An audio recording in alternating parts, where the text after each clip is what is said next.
was wraparound programs where there were social workers involved and caseworkers, and I was the therapist, and we'd all have these elaborate meetings and, how to help this child. Absolutely. And stuff. Yeah, and then for even, and I would go to, I'd see kids at houses. I've been to Orangewood, kids waiting to be adopted or, fostered. Right. And then I go to schools a lot and see them at schools, and part of their IEP plans a lot of times was due to, emotional traumas. So, that's where I would also learn about them through their IEPs. Definitely. Good morning, everyone. I am Dr. Carmen Majid. Thank you so much for joining me for another segment of Conversations with Carmen. This morning, I am pleased to be joined by another one of my fantabulous colleagues, Patty Eirich, licensed marriage and family therapist. Welcome aboard. Thank you for joining me this morning. Thank you.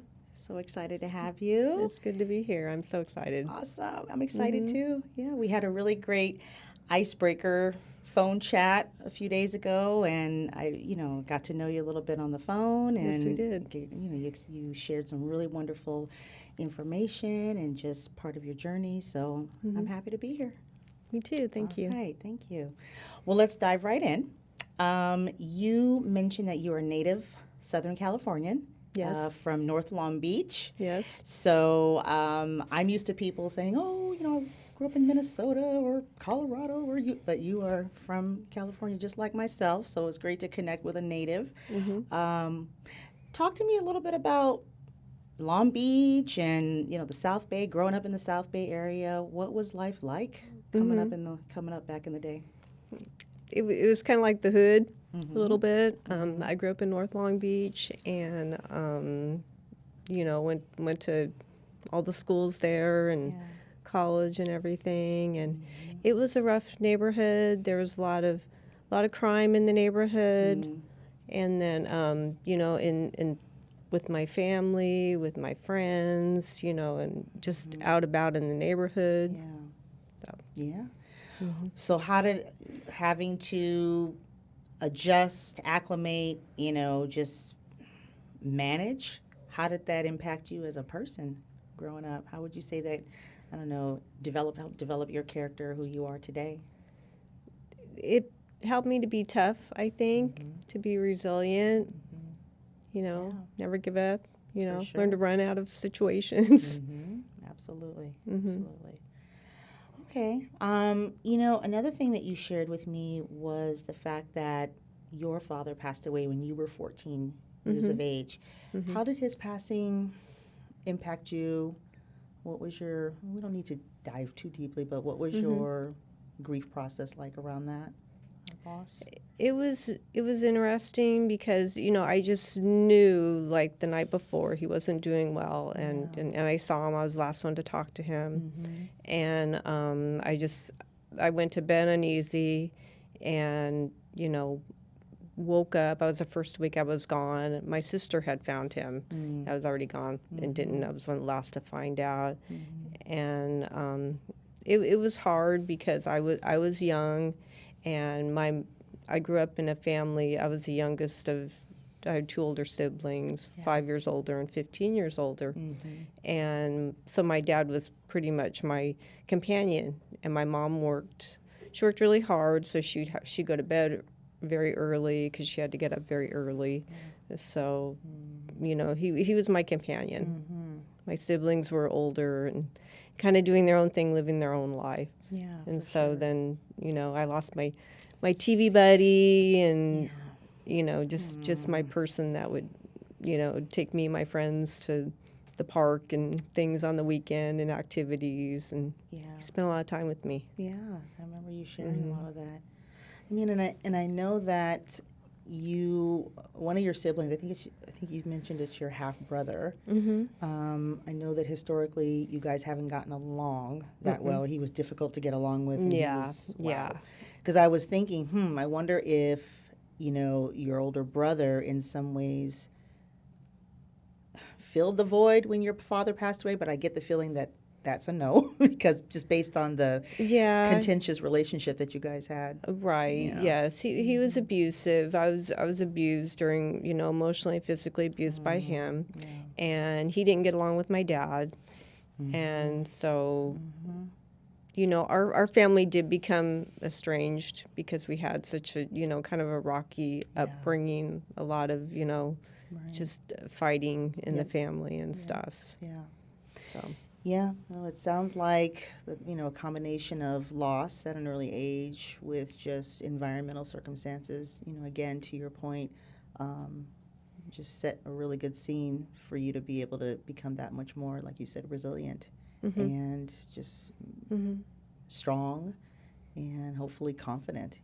But I know we could never predict loss. I know that for sure. yeah. Okay.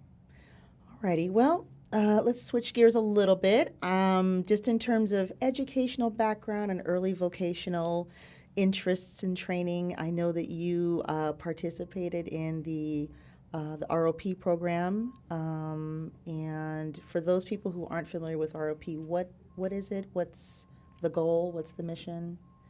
Back when I was going to high school, aside from taking, the standard classes, this is before they had advanced placement and Right. those type of classes and college prep classes. They offered ROP programs. So I signed up for the banking one. So, and I did ROP banking. Wow. And then, knowing that, okay, I can do this as a job Yeah. while I go to school at night, Right. and which I did do that. So, Yeah. Okay. Was banking and finance, was that initially on your professional trajectory? Like, is that what you were thinking that you'd do long term, or just career-wise? No. My sister always told me to be an accountant, and it was probably something I could have done well at. I ended up doing really well in banking and stuff, but it wasn't my passion. Okay. All right. And then I think you mentioned subsequent to graduating from high school, you attended Long Beach State, Yes. right? Okay. And then what was your field of study there? What degree did you earn and all of that great stuff? I majored in psychology and got my degree in research because I wanted to continue on and get into like a PhD program. Right. Yeah. But I had to stop because I was married and had a baby, so it's like I got to work full time. I can't Can't pursue do my both. studies at that point. Right. Absolutely. Yeah. Initially, what were you thinking just in terms of, even if it was like a preliminary interest, but what were you thinking in terms of what you might have focused on from a research perspective? What were your interests initially? It probably would have led back to my childhood and growing up in my neighborhood and just with lots of violence, and because the whole time growing up I was just thought that this isn't right, why are people so mean, and why do people take advantage of little kids and stuff. And so I probably would have tried to do some sort of research study along those lines, and maybe those socioeconomic areas versus affluent areas. Absolutely. Yeah. And crime. Yeah. No, that would have been great. Yeah. Okay. So you did say that you did talk a little bit about how you weren't able to pursue the higher education or the higher graduate degree. Your life took you pivoted a bit, married, and then you had your daughter. So talk to us a little bit about, what those next few years looked like, and if you were in any capacity able to use your psychology background. I know that you weren't working in mental health yet at that point, but I'm just wondering, were there any opportunities for you to tap into that part of yourself, or maybe not? Just curious.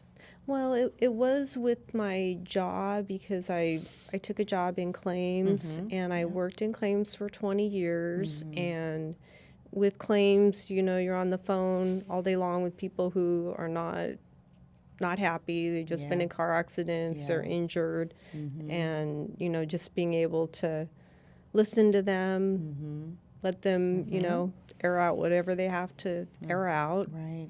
A lot of them are angry and have bad tempers and stuff, and just kind of, let them cycle through, and they do, and they end up calming down. And so I was very good at just handling that and not taking it personal. Yeah, that's great.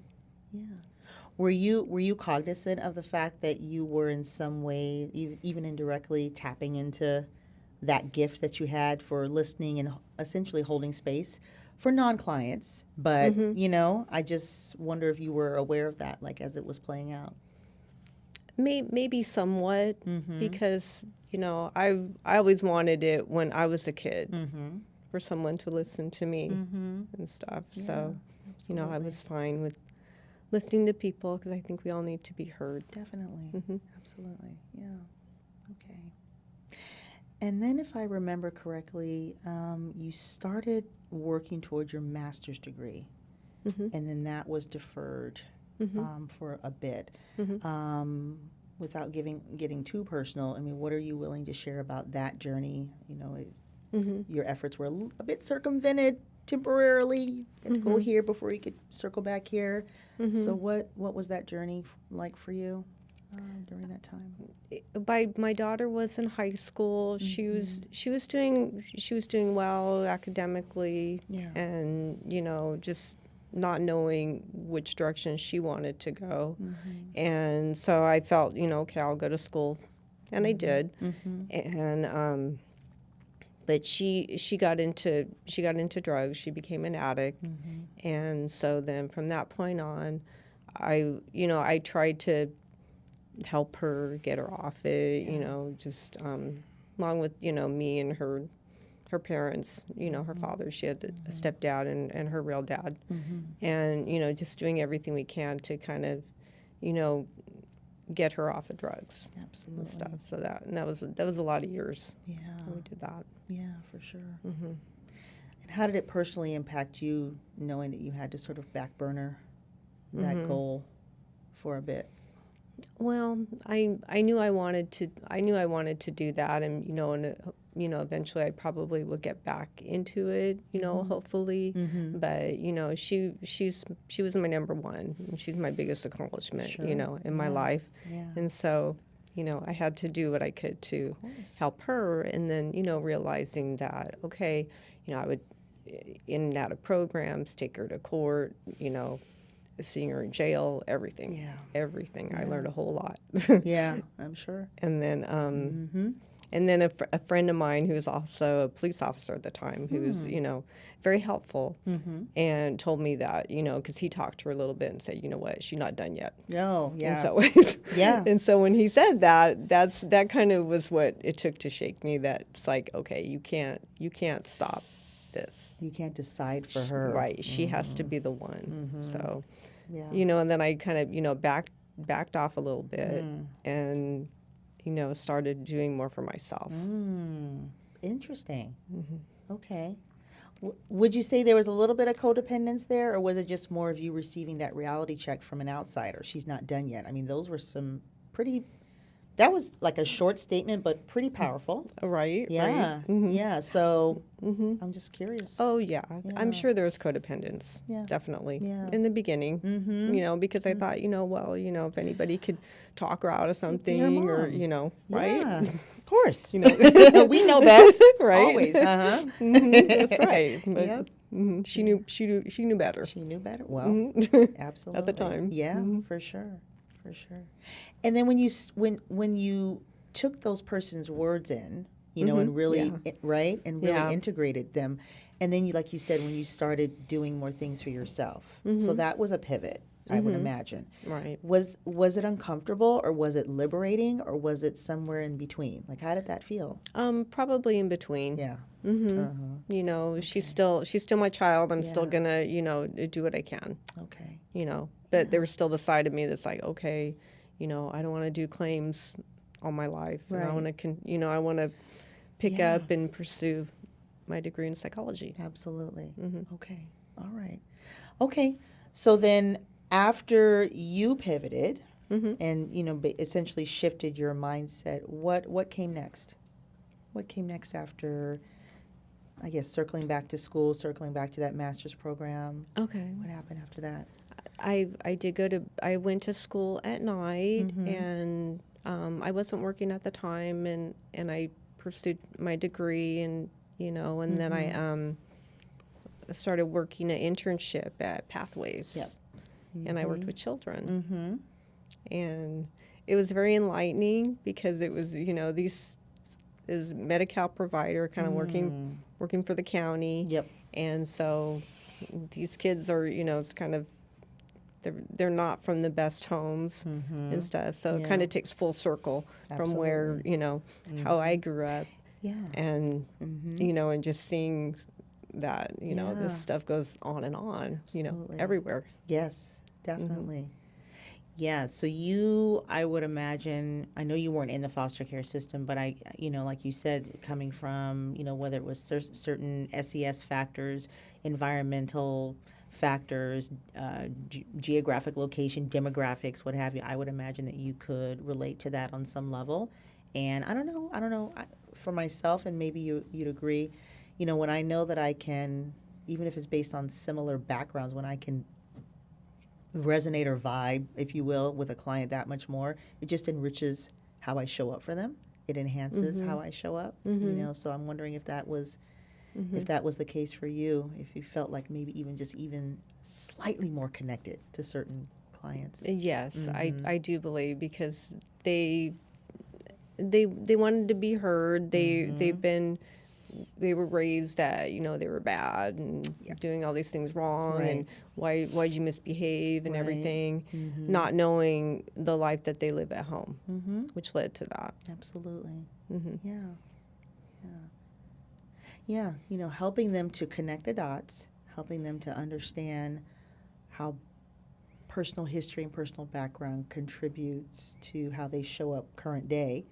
And then if they're able to take that in and make sense of it, then that, I think, enables them to start challenging those narratives that much more. Those, especially those negative narratives. I'm bad, I'm this, I'm that, Yes. Yeah. Would you say working at Pathways forged your professional growth that much more? Like, grew you as a professional? Yes. How would you say? Yes, it definitely helped. Just being exposed to working with the children, and then also, which encompass their parents and families, and then there was wraparound programs where there was social workers involved and caseworkers, and I was a therapist, and we'd all have these elaborate meetings, and how to help this child, absolutely, and stuff, and then and I would go to.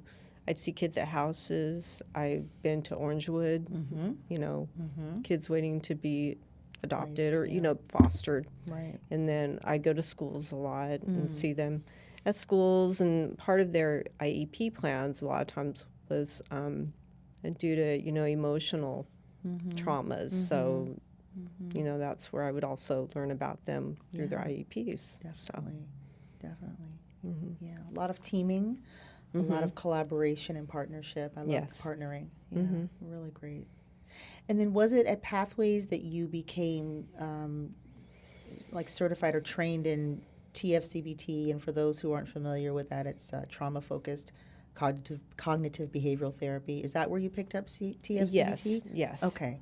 What can you share with us about that approach? It's... I liked it, and I still like it. I still use it. I have clients that prefer to do that. And, it gives them the opportunity to share in detail about their experiences, but, kind of at a very slowed down pace, one event at a time, and they can either, they can draw pictures, they can just express through play. I love to play with the kids and play catch and ball and different things and stuff, and especially with boys. Oh yeah, for sure.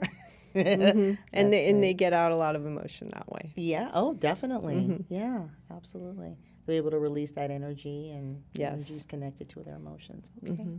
Okay. All right. So let's see. So chronologically speaking, I think you shared that you became licensed in 2017? Yes. Okay. And then what did your professional journey look like after that, from the time you became licensed to when I know you started at Soul Tenders on a part-time basis, had a part-time practice. So what did that journey in between look like? I still stayed at Pathways, and then when I applied it and got my position at Soul Tenders, it was kind of like building up my own, just my own practice, Right. and which was a little scary because, I'm used to working at Pathways and rooms within walls and overhearing other sessions and stuff and everything. And then when I get to Pathways, it's quiet and no one to help me necessarily, and kind of feeling like I'm on my own. Right. But well, when you came to Soul Tenders, it was quiet. It was but did you feel isolated, or did you know that there were resources and support that you could reach out to? There was support. Was support. I didn't, and everybody that, also worked in the same office as me was very helpful, and, we can talk to each other about things, and, especially for having a hard time after a session, we're able to talk to each other. Absolutely. I had a good supervisor that was, readily available to. It's very helpful. That's and great. Even if I had to call main office, they would pick up. Yeah, So. someone, they were accessible. That mental shift from being told what to do to being your own boss, so to speak, having your own business. Yeah. That's a bit of an adjustment. I'm wondering, what was that like for you, and how long would you say, give or take, it took you to really settle into, oh, no, this is mine. This is my practice. I'm the owner. I'm cultivating it. What I say goes, so to speak. I'm wondering what did the adjustment look like, feel like, and then how long would you say it took you to settle in to that mindset? It was hard at first because I didn't, when I was at Pathways, an internship, and even after I was licensed and I was still at Pathways, I would meet with a supervisor every week and discuss cases and stuff. So when I got to Soul Tenders, I wasn't really doing that per se, other than in weekly consultation meetings, which ones I chose to talk about and stuff. So, just, not being able to talk to everybody about my cases all the time. And then the other thing was that working for a county, you have to write a lot of notes, and you got to put a lot of meat in your notes, for sure, and stuff. And then when you're your own boss, you don't have anybody telling you how to write your notes anymore. Right, absolutely. But I still tend to overwrite. Yeah, I understand. Yep, it's called conditioning for sure. Yeah. Okay, all right. Well, current day, present day, what, because I know you have a robust history of working with kiddos. Who do you see in your practice today? Some kids, not very many, but I do have people that reach out to me still. Okay. And that ones that are trying to maneuver court system, through adoption or custody issues, and then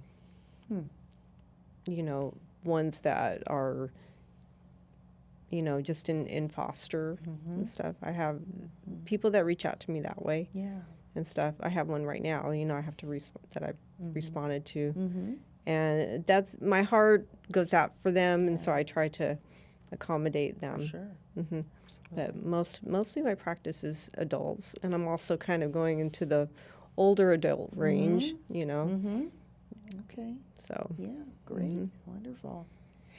And I know, in addition to TF-CBT, you also utilize EMDR. I know that you are trained, not yet certified. You're working towards certification. Yes. So how do you, and so both TF-CBT and EMDR, are very appropriate when it comes to helping clients navigate trauma. Yes. So how does EMDR play out in your practice when you do choose to utilize it?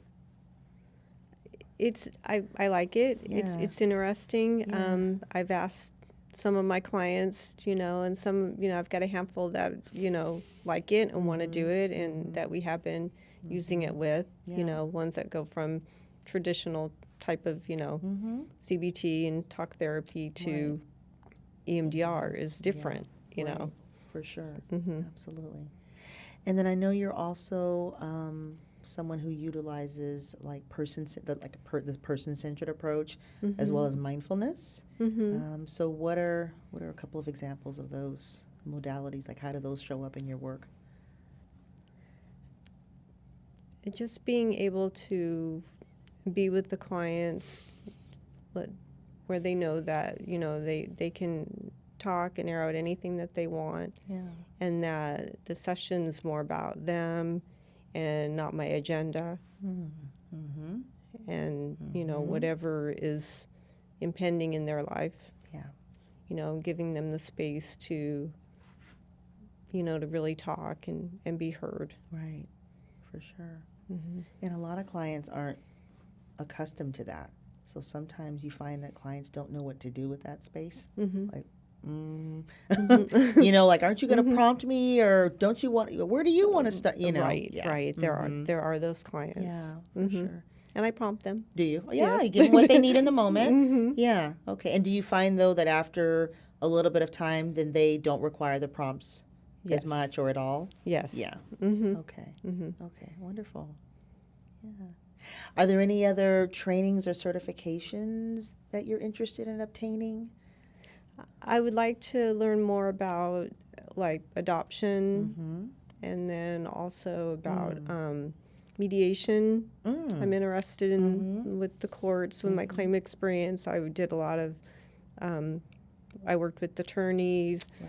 I settled cases with in mediations and mandatory settlement conferences. Great.